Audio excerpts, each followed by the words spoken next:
Plusieurs personnes m'ont posé la question de savoir s'il était plus avantageux d'acheter le matériel ou les matériaux, l'électroménager en Europe ou de tout prendre en Afrique. À cette question, je répondrai que ça dépend. Il y a des avantages à acheter des choses en Europe, comme il y a aussi des inconvénients et vice-versa. Quand on se lance dans l'immobilier et qu'on a longtemps vécu en dehors de son pays, ce serait préférable de prendre le matériel, les matériaux directement dans la ville où on habite parce que tout simplement on connaît ce qu'on veut acheter, on connaît nos besoins et on ne connaît pas réellement ce qu'on va trouver dans son pays. Par exemple au Congo.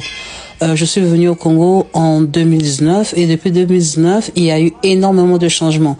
Donc je ne savais plus ce que je pouvais trouver exactement de qualitatif dans mon pays. Donc j'ai préféré prendre ce que je trouvais déjà en France.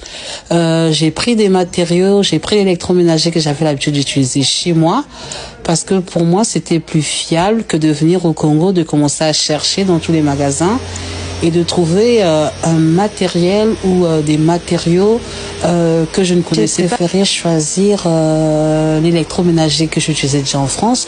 Le plan de travail que vous voyez ici, c'est quelque chose que j'ai déjà à la maison.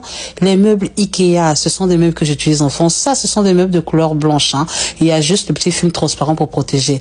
Le lavabo, c'est exactement celui que j'ai à la maison, sauf qu'il y a un seul trou.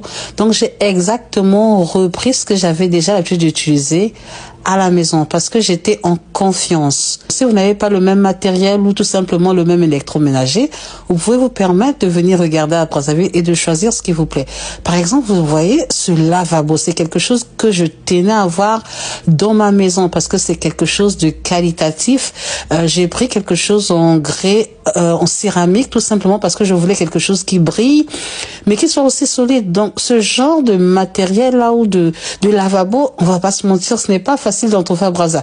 Je ne dis pas qu'on ne peut pas trouver, mais ça ne sera pas facile. Pour être sûr de la qualité du matériel que je vais mettre dans mon appartement, j'ai choisi de prendre tout en Europe.